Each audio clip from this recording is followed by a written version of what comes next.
tugas pimpin kita dalam doa. Siap bro. Semua kita mulai proses belajar menjadi taman dan kita berdoa agama ini menjadi taman masing-masing. Berdoa dimulai. Berdoa selesai.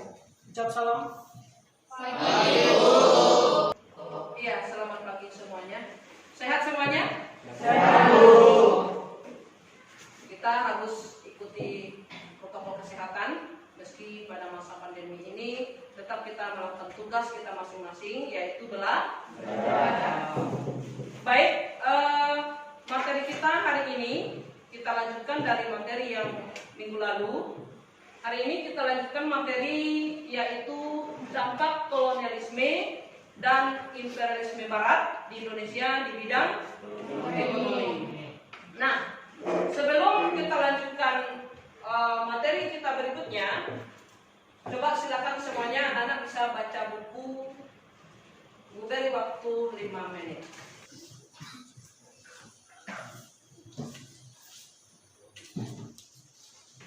Sebelum kita lanjutkan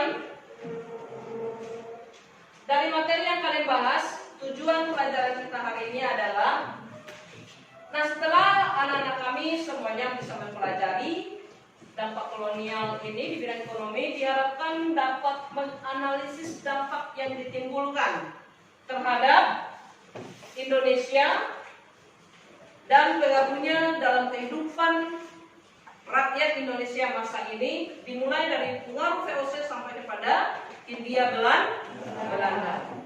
Nah, dari pengaruh ekonomi masa kolonial, coba diperhatikan gambarnya di depan. Ada yang bisa berikan pendapat? Saya Bu. Ya, silakan.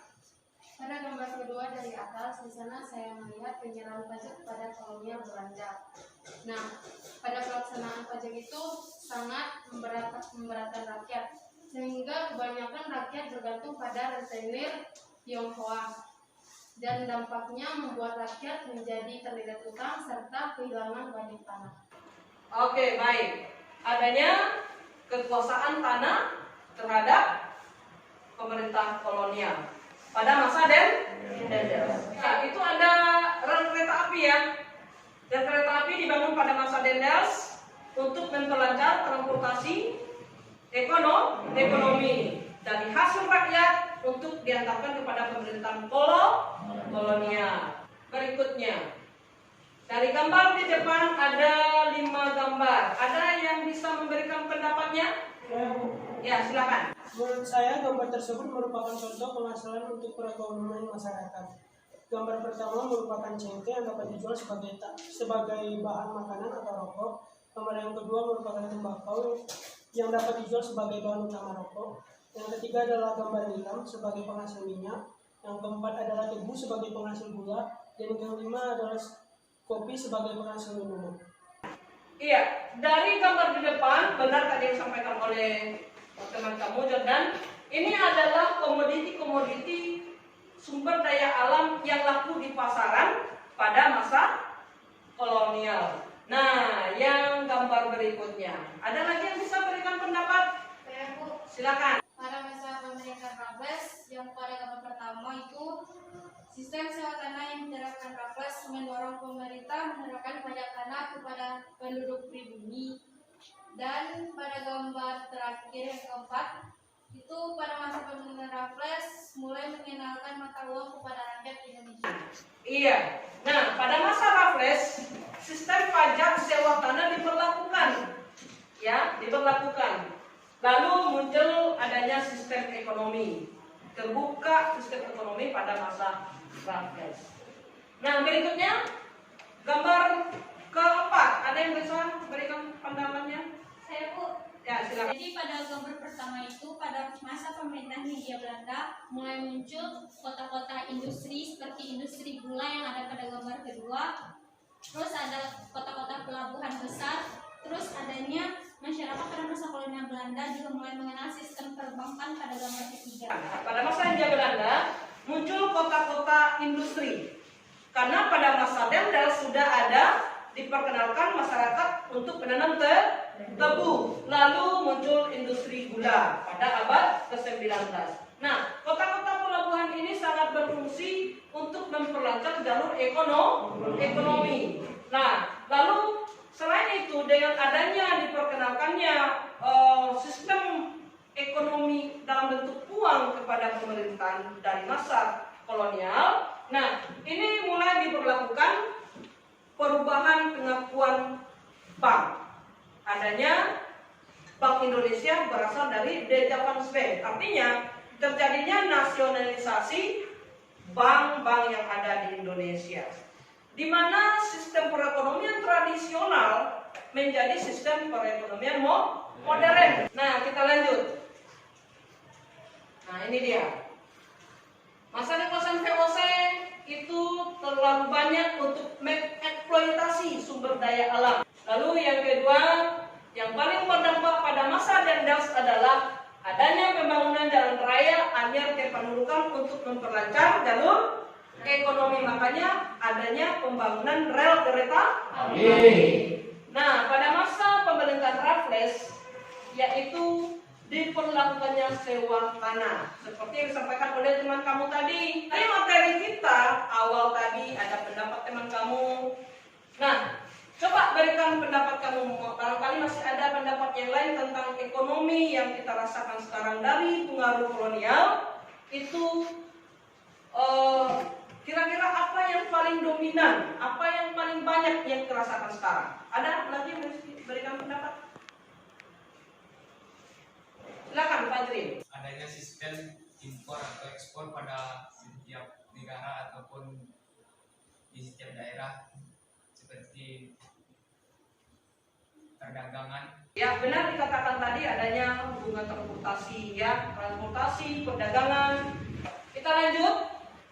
Apa yang kamu ketahui tentang dampak positif dan negatif dari pelaksanaan pemerintahan kolonial di bidang ekonomi yang dirasakan masyarakat Indonesia sekarang?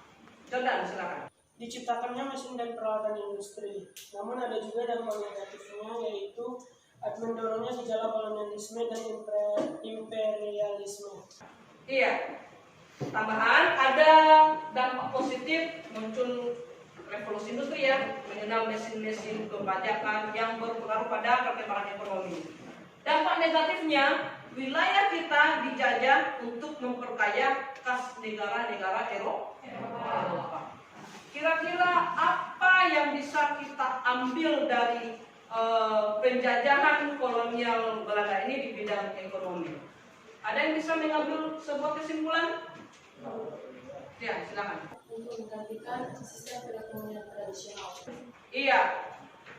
Yang pertama, diberlakukan sistem ekonomi tradisional menjadi sistem ekonomi modern karena adanya kota-kota industri. Yang berikutnya masih ada? Ya, silakan.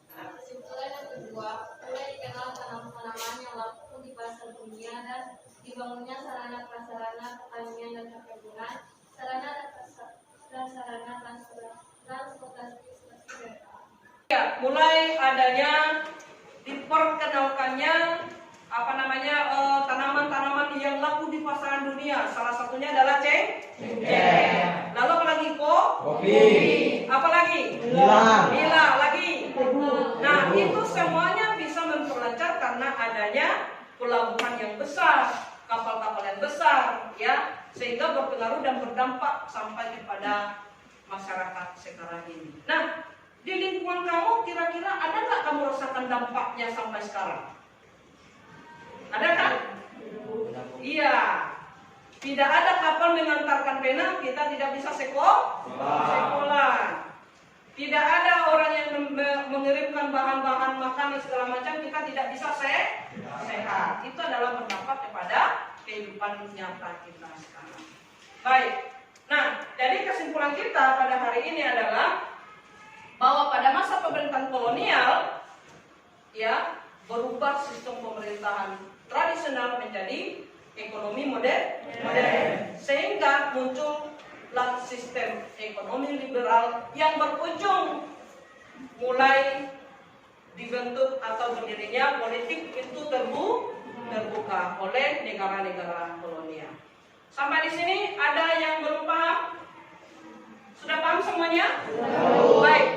Tugas minggu depan, ya, tugas minggu depan dikerjakan LKPD, ya, dikerjakan LKPD, kerjakan masing-masing pribadi-pribadi dan dikumpulkan minggu depan. Demikian pembelajaran kita hari ini.